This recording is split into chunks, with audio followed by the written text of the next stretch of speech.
E5 TV news కు స్వాగతం. ముందుగా హెడ్లైన్స్. ఇండియాలో ఎంట్రీ తప్పితే ఎగ్జిట్ లేని ఈ ద్వీపం గురించి తెలుసా?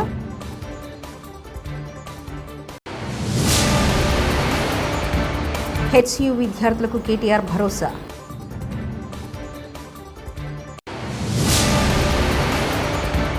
రెడ్ బుల్ దెబ్బకి ఒకరికి గుండెపోటు, మరొకరికి చేయి విరగొట్టుకున్నారు నారా లోకేష్. తాగునీరు ఇవ్వండని అడిగిన మహిళల్ని రోడ్డుపై నిలబెట్టి మరీ అవమానించిన మంత్రి సంధ్యారాణి. సెంటినల్ ద్వీపం 2018 వరకు చాలామంది ప్రజలకు దీని గురించి తెలియదు. కానీ అమెరికాకు చెందిన మతబోధకుడు జాన్ అలోన్చో అనే వ్యక్తి సెంటినల్ ద్వీపానికి వెళ్ళి అక్కడ ప్రజలకు మతబోధ చేయాలని భావించాడు. అయితే అనూహ్య రీతిలో సెంటినల్ తెగ చేతిలో దారుణ హత్యకు గురయ్యారు. ఈ ఘటనతో సెంటినల్ ద్వీపం గురించి వెలుగులోకి వచ్చింది. ప్రపంచానికి దూరంగా ఉండే ద్వీపం, ఇక్కడ నివసించే జనాల గురించి ప్రతి ఒక్కరికి తెలిసిందే. ఈ క్రమంలో తాజాగా మరోసారి ఈ సెంటినల్ ద్వీపం వార్తల్లోకి ఎక్కింది. న్యాయమూర్తుల ఆస్తుల వివరాలకు సంబంధించి కీలక నిర్ణయం వెలువడింది. ఫుల్ కోర్టు సమావేశంలో ఆస్తుల వివరాల వెల్లడికి న్యాయమూర్తులు ఏకగ్రీవంగా అంగీకారం తెలిపారు. ప్రతి ఏడాది క్రమంగా తమ ఆస్తుల వివరాలు భారత ప్రధాన న్యాయమూర్తికి వెల్లడించడానికి న్యాయమూర్తులు అంగీకరించారు. న్యాయమూర్తుల ఆస్తుల వివరాలను సుప్రీంకోర్టు వెబ్సైట్లో అప్లోడ్ చేయాలని కూడా సిబిఐ నిర్ణయం తీసుకున్నారు. ఇటీవల ఢిల్లీ హైకోర్టు న్యాయమూర్తి యశ్వంత్ వర్మ నివాసంలో నోట్ల కట్టలు లభించిన నేపథ్యంలో న్యాయమూర్తులు తమ ఆస్తుల వివరాలు వెల్లడించడంపై సంచలన నిర్ణయం తీసుకున్నారు. ఫుల్ కోర్టు సమావేశంలో తమ ఆస్తులను భారత న్యాయమూర్తికి వెల్లడించేందుకు అంగీకరించారు. తెలంగాణ కేబినెట్లో చోటు కల్పించాలని ఏఐసీసీ అధ్యక్షుడు మల్లికార్జున ఖార్గే పార్టీ అగ్రనేత రాహుల్ గాంధీతో పాటు ఏఐసీసీ జనరల్ సెక్రటరీ కేసీ వేణుగోపాల్ని కలిసి కోరినట్లు ఇబ్రాహీంపట్నం ఎమ్మెల్యే మల్లెడి రంగారెడ్డి వివరించారు. కేబినెట్లో చోటు ఇవ్వాలని వీరికి గతంలో లేఖ సైతం రాసినట్లు గుర్తు చేశారు. ఏపీలో ప్రభుత్వ పాఠశాలలో మినిమం టైమ్ స్కిల్లో పనిచేస్తున్న డిఎస్సి 1998-2008 కాంట్రాక్ట్ టీచర్లకు ఏప్రిల్ 30 నుంచి ఒక నెలవారీ సేవలను నిలిపివేస్తూ పాఠశాల విద్యాశాఖ ఆదేశాలు జారీ చేసింది. ఏటా జూన్ 1వ తేదీ నుంచి ఏప్రిల్ 30 వరకు వీరు పనిచేస్తారు. మే నెలలో వీరి సేవలను నిలిపివేసి జూన్ నుంచి మళ్లీ కాంట్రాక్టు పునరుద్ధరిస్తుంది. పాస్టర్ ప్రవీణ్ మరణ విషయంలో ప్రభుత్వానికి చెడ్డ పేరు తేవాలని వైసీపీ చూస్తుందంటూ ముఖ్యమంత్రి చంద్రబాబు నాయుడు విమర్శించారు. కేబినెట్ సమావేశం అనంతరం మంత్రులతో ప్రత్యేకంగా భేటీ అయిన సీఎం పలు రాజకీయ అంశాలను ప్రస్తావించారు. ప్రవీణ్ మరణానికి సంబంధించి సీసీ కెమెరాల్లో ఒక్క అంశం బయటకు వస్తుందన్నారు. ప్రవీణ్ డెత్ మిస్టరీ ఛేదనలో సీసీ కెమెరాలది కీలక పాత్రను చెప్పుకొచ్చారు. మనం అప్రమత్తంగా లేకుంటే బాబాయి గొడ్డలి, కోడికత్తి, గులకరాయి తరహాలో అన్ని మనపైనే వేస్తారని అన్నారు. చేసిన మంచి చెప్పుకోవడానికి ఇబ్బందులు పడుతుంటే లేని నిందలు మనపై వేసే కుట్రలు చేస్తున్నారంటూ మండిపడ్డారు. రెడ్ బుక్ దెబ్బకి మరొకరికి గుండెపోటు వస్తే మరొకరికి చేయి విరిగిందని మంత్రి నారా లోకేష్ ఎద్దేవా వేశారు. చట్టవిరుద్ధంగా పనిచేసిన వారిని వదిలిపెట్టబోమని మంగళగిరి నియోజకవర్గం ఉండవల్లిలో మన ఇల్లు మన లోకేష్ కార్యక్రమానికి ఆయన శ్రీకారం చుట్టారు. ఈ సందర్భంగా మీడియాతో మాట్లాడారు.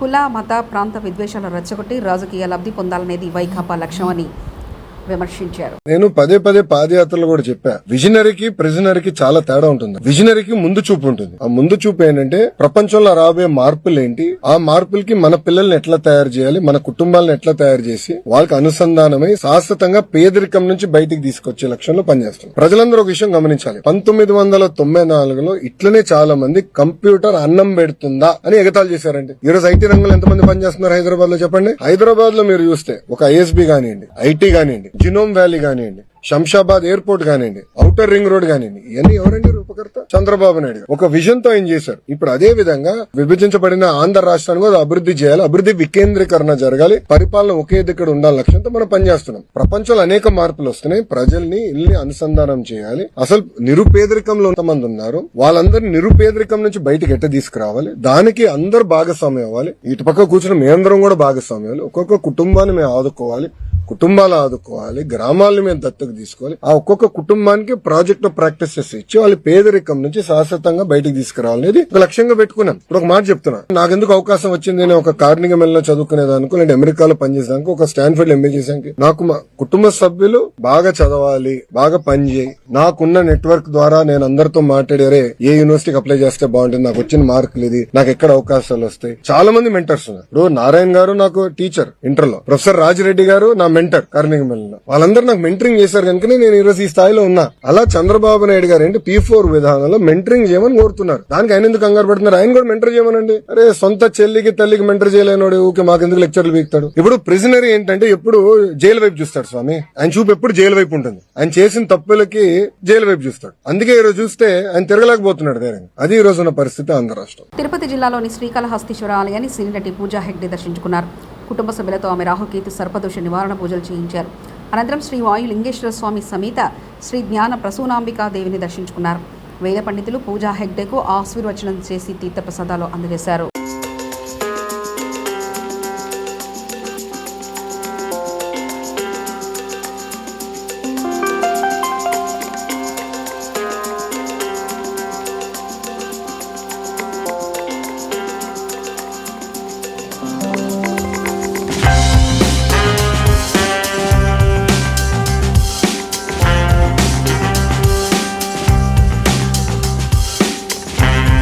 తెలంగాణ రాష్ట్రంలో బీఆర్ఎస్ పార్టీ హరిత విప్లవాన్ని సృష్టించింది. పర్యావరణ విషయంలో అనేక జాతీయ అంతర్జాతీయ అవార్డులు తెలంగాణకు వచ్చాయంటే అది బీఆర్ఎస్ వల్లనే. మాకు పర్యావరణం గురించి ఎవరో నీతులు చెప్పాల్సిన అవసరం లేదు. హెచ్సియు పిల్లలను గుంటనక్కలంటారా? ఆ పిల్లల్ని మిమ్మల్ని పందికొక్కులు అంటున్నారు. హెచ్సియు భూములు ప్రభుత్వ భూములు అయితే రేవంత్ రెడ్డి దొంగలాగా రాత్రిపూట ఎందుకు పంపుతున్నాడు? శనివారం, ఆదివారం, ఉగాది, రంజాన్ పండుగల కోట్ల సెలవులు చూసుకొని వందల బుల్డోజర్లను పంపారంటూ కేటీఆర్ వ్యాఖ్యానించారు. జాతీయ అంతర్జాతీయ media green revolution mission Kakatiya అనండి, హరితహారం లాంటి కార్యక్రమం నుండి దానివల్ల అద్భుతాలు సృష్టించిన తెలంగాణ అని చెప్పి మరి ఆనాడు జాతీయ అంతర్జాతీయ సంస్థలు రాశాయి. ఇది మీ ప్రభుత్వ రిపోర్టే, మాది కాదు. 7.7% గ్రీన్ కవర్ పెరిగింది కేసీఆర్ గారి ప్రభుత్వంలో అని చెప్పి ఫారెస్ట్ సర్వే ఆఫ్ ఇండియా ఇచ్చిన రిపోర్టు మీ MCRHRD వెబ్సైట్లో ఉంది. ముఖ్యమంత్రి గారు కావాలంటే చూసుకోవచ్చు. 270 కోట్ల మొక్కలు నాటి హరిత విప్లవాన్ని సృష్టించిన ప్రభుత్వం మాది. హైదరాబాద్, కొరియాలో జరిగిన ఒక అంతర్జాతీయ ఈవెంట్లో ప్యారిస్ని, బొగోటాని, మెహికోని వీటన్నిటిని కాదని ఆనాడు అంతర్జాతీయ అవార్డు గెలుచుకున్న సందర్భంగా జాతీయ పత్రికల్లో వచ్చిన వార్తలు. జాతీయ స్థాయిలో forest survey of India Telangana ranks first in the nation in environment conservation forest cover. ఇది మా ట్రాక్ రికార్డ్, ఇది మేము సాధించిన విజయాలు. ఇక మళ్ళీ అదే మాట మళ్ళొకసారి, హరితహారం వల్ల మేము HMDAలో చేసిన ఎఫర్ట్స్ వల్ల గ్రీన్ సిటీ అవార్డు వచ్చిన విషయం. అదే మాదిరిగా ఇక ఇది డేటా. ఒక 10 ఏళ్లలో భారతదేశంలో ఏ నగరంలో గ్రీన్ కవర్ పెరిగింది అంటే మెట్రోస్లో. ఇది data, times of India report. ఇది డేటా చూడండి. బొంబాయి, ఢిల్లీ, చెన్నై, అదేవిధంగా కోల్కతా, బెంగళూరు, హైదరాబాద్ ఇవన్నిటిని కలిపి చూస్తే హైదరాబాద్లో అత్యధికంగా గ్రీన్ కవర్ పెంచింది తెలంగాణ ప్రభుత్వం కేసీఆర్ గారి హయాంలో అని మరి జాతీయ స్థాయిలో వచ్చిన రిపోర్ట్స్. ఇక ఎంత పెరిగింది, ఎన్ని స్క్వేర్ కిలోమీటర్లు పెరిగింది తెలంగాణలో అంటే ఇదొక రిపోర్టు. ఇట్లా ఒకటి కాదు, నేను 100 చూపెడతాను. ఇది ఒక్క పిక్చర్ మీకు అన్ని విషయాలు చెప్తుంది. ఆ తర్వాత భారత ప్రభుత్వం చెప్పింది కూడా ఒక మాటలో చెప్తాను. This one picture will speak volumes. భారతదేశంలోని 28 రాష్ట్రాల్లో ఎక్కడ గ్రీన్ కవర్ పెరిగింది అంటే ఇగో this is Telangana and the growth, decadal growth of green cover in Telangana. ఇది భారత ప్రభుత్వం పార్లమెంట్లో ఇచ్చిన రెస్పాన్స్. 2021 జూలై 23 నాడు భారతదేశంలో ఏ సంవత్సరంలో ఎంత పెరిగింది గ్రీన్ కవర్, ఎంత పెరిగింది అడవి అంటే ఇది భారత ప్రభుత్వం 2021లో ఇచ్చిన రిపోర్ట్. అత్యధికంగా తెలంగాణ రాష్ట్రంలో పెరిగింది అని పార్లమెంట్లో ఇచ్చిన సమాధానం. బయోడైవర్సిటీని తెలంగాణ ప్రభుత్వం ఎట్లా కాపాడుతుంది అని చెప్పి వచ్చిన వార్తలు. అన్నిటికీ మించి మేమేదో ఒక హైదరాబాద్లోనే చేయలేదు. తెలంగాణలో మా ప్రభుత్వం ఉన్నప్పుడు ప్రతి పల్లెలో పల్లె ప్రకృతి వనాలు పెట్టి, చిన్న పల్లె కూడా 19,472 పల్లె ప్రకృతి వనాలు పెట్టింది కేసీఆర్ గారు. మొత్తం 13,657 ఎకరాల్లో పల్లె ప్రకృతి వనాలు పెట్టింది. పల్లెల్లో కూడా పచ్చదనాన్ని పెంచింది మా ప్రభుత్వం. మండల స్థాయిలో 2011 బృహత్ ప్రకృతి వనాలు పెట్టింది. మొత్తం 6,298 ఎకరాల్లో ఆనాడు కేసీఆర్ గారి ప్రభుత్వం. హైదరాబాద్ చుట్టూతా 108 అర్బన్ లంగ్ స్పేసెస్ క్రియేట్ చేసి వాటిల్లో కూడా మరి వేలాది ఎకరాల్లో ప్రజలకు కండ్లకోయ ఆక్సిజన్ పార్క్ కావచ్చు, ఉప్పల్ వైపు కావచ్చు, మీరు ఎటువైపులా పోయినా మొత్తం 108 అర్బన్ లంగ్ స్పేసెస్ క్రియేట్ చేసింది కేసీఆర్ గారి ప్రభుత్వం. అట్లాగే 1,00,000 పైచిలుకు పంచాయతీరాజ్ రహదారుల వెంబడ అవెన్యూ ప్లాంటేషన్ చేయడం జరిగింది. 12,000 కిలోమీటర్ల పైచిలుకు R&B రోడ్ల వెంబడ కూడా మరి మల్టిపుల్ అవెన్యూ ప్లాంటేషన్ చేయడం జరిగింది. ప్రతి ఊర్లో నర్సరీ ఉన్న ఒకే ఒక్క రాష్ట్రం భారతదేశంలో తెలంగాణ. 14,864 నర్సరీలు మున్సిపాలిటీలతో కలిపి, హైదరాబాద్తో కలిపి, ప్రతి ఊరితో కలిపితే దాదాపు 15,000 నర్సరీలు ఉన్న ఒకే ఒక్క రాష్ట్రం తెలంగాణ. 270 కోట్ల మొక్కలు పెట్టిన ఒకే ఒక్క రాష్ట్రం Telangana. That is our commitment. మాకేదో కొత్తగా ఈరోజు ఎన్వైరన్మెంట్ గురించి మాకు ఎవరి దగ్గర ఒక కితాబులు అవసరం లేదు. వాగ్ బిల్లుపై వైసీపీది మోసపూరిత విధానం. ఎమ్మెల్యే మహమ్మద్ నసీర్ అహ్మద్ మీడియా సమావేశం. ఎన్టీఆర్ భవన్ అమరావతి నుండి ప్రత్యక్ష ప్రసారం. తెలుగుదేశం పార్టీ ఆవిర్భావం నుండి చేస్తున్నటువంటి పరిస్థితులున్నాయి. స్వాతంత్ర భారతదేశంలో ఉమ్మడి ఆంధ్రప్రదేశ్లో కానీ ప్రత్యేక ఆంధ్రప్రదేశ్లో కానీ ముస్లింల అభివృద్ధి కోసం బాటలు ఏర్పాటు చేసినటువంటి నాయకుడు చంద్రబాబు నాయుడు గారు, పార్టీ తెలుగుదేశం పార్టీ. ఈరోజు వక్ఫ్ చట్ట సవరణ బిల్లును ప్రతిపాదిస్తూ కేంద్ర ప్రభుత్వం ప్రవేశపెట్టినటువంటి బిల్లులో ఉన్నటువంటి అభ్యంతరాలను నిర్మోహమాటంగా జాయింట్ పార్లమెంట్ యాక్షన్ కమిటీకి సిఫార్సు చేయాల్సినటువంటి బాధ్యతను ఈరోజు తెలుగుదేశం పార్టీ దేశంలో ఏ పార్టీ చేయనటువంటి విధంగా తన భుజస్కంధాల మీద తీసుకొని క్రియాశీలకంగా పనిచేసినటువంటి పరిస్థితులను ఈరోజు ముస్లిం ప్రజలు ఒక్కసారి ఆలోచించాలని చెప్పి కూడా కోరుతా ఉన్నా.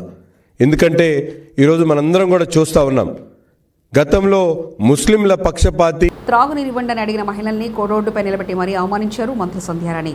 పార్వతీపురం మాన్యం జిల్లా పాచిపెంట మండలం గురువినాయుడుపేట పంచాయతీలో తీవ్రంగా నీటి సమస్య. 5 నెలలుగా పంచాయతీ సెక్రటరీకి సమస్య చెప్పుకున్నా పట్టించుకోలేదని మంత్రికి చెప్పిన మహిళలు, అయితే వెళ్లి సెక్రటరీని అడగండి అంటూ మంత్రి వెటకారం. పేద మహిళల కష్టాలు మీకు ఎగతాళి అయిపోయాయంటూ వ్యాఖ్యానించారు. మీకు నీళ్లు కావాలంటే నాకు చెప్పండి. మీరే కొండల మీద లేరు, ఎక్కడ లేరు, ప్లెయిన్ ఏరియాలో ఉన్నారు.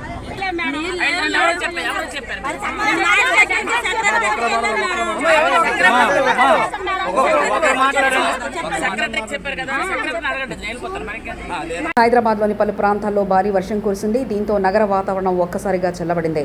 హిమాయత్ నగర్, కోటి, అమీర్పేట్, బోరబండ, జూబ్లీహిల్స్, ఎల్బీనగర్, హయత్ నగర్, మేడ్చల్, విద్యానగర్, కోటి, యాబెట్స్, హైదరాబాద్ సచివాలయం తదితర ప్రాంతాల్లో ఓ మోస్తారు వర్షం కురిసింది. పలు చోట్ల భారీగా ట్రాఫిక్ జామ్ అయింది. రాజ్యాంగ విరుద్ధ ముస్లిం సవరణ బిల్లుకు టీడీపీ మద్దతు ఇవ్వడం దారుణమని మాజీ డిప్యూటీ సీఎం అమ్జద్ బాషా మండిపడ్డారు. వైఎస్ఆర్ జిల్లా కడప క్యాంపు కార్యాలయంలో మీడియాతో మాట్లాడుతూ బిల్లు ఆమోదానికి సహకరించడం ద్వారా చంద్రబాబు ముస్లిం సమాజానికి ద్రోహం చేశారని ఆగ్రహం వ్యక్తం చేశారు. ఎన్నికల్లో ముస్లింలను ఆడుకుని ఇప్పుడు వెన్నుపోటు పడ్డారని ధ్వజమెత్తారు. లోక్సభలో టీడీపీ జనసేన వైఖరితో ముస్లింలను వంచిందన్నారు. మన భారతదేశ ప్రధాని కానివ్వండి, మరి చట్టసభల్లో ఉన్న ప్రతి ఒక్కరు కూడా మరి ఆ రాజ్యాంగం పైన ప్రమాణం చేసి మేము అందరికీ న్యాయం చేస్తాము, ఈ రాజ్యాంగాన్ని అనుసరించి ముందుకు వెళ్తామని చెప్పి ప్రమాణం చేసి ఈరోజు రాజకీయ పదవుల్లో మరి ప్రధానమంత్రి అయితేమి, మంత్రులు అయితేమి, కేంద్ర మంత్రులు అయితేమి, మరి పార్లమెంట్ సభ్యులు అయితేమి, అందరు కూడా బాబాసాహెబ్ గారు రచించిన రాజ్యాంగం పైన ప్రమాణం చేసి మరి వాళ్ళందరూ కూడా తమ తమ పదవులు అనుభవిస్తూ ఉన్నారు. మరి అలాంటి బాబాసాహెబ్ అంబేద్కర్ గారు రచించిన రాజ్యాంగంలో పట్టణంలోని బిఎస్ఎన్ఎల్ కార్యాలయం వద్ద all India BSNL pensioners welfare association ఆధ్వర్యంలో కేంద్ర ప్రభుత్వం ఏడాది మార్చిలో లోక్సభలో ఆమోదించిన ఆర్థిక బిల్లు సవరణ సుప్రీంకోర్టు తీర్పుకు వ్యతిరేకంగా ఉందని, అందువల్ల పెన్షనర్లకు అన్యాయం జరుగుతుందని అందుకు పెన్షనర్స్ నిరసన చేపట్టారు. దేశవ్యాప్తంగా జరుగుతున్న నిరసనలకు వయోవృద్ధులు ఆందోళన కలిగింది.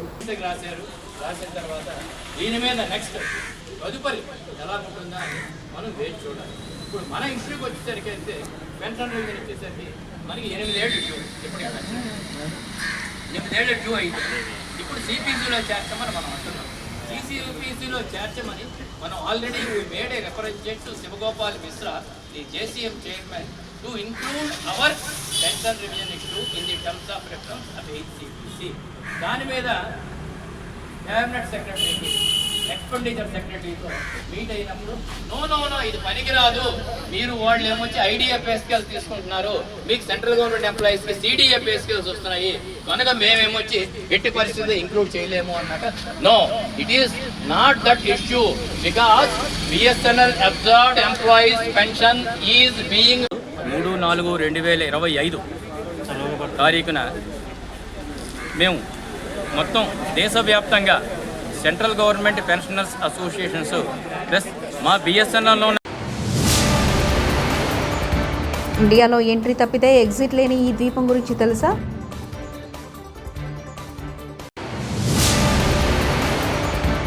హెచ్యు విద్యార్థులకు కేటీఆర్ భరోసా.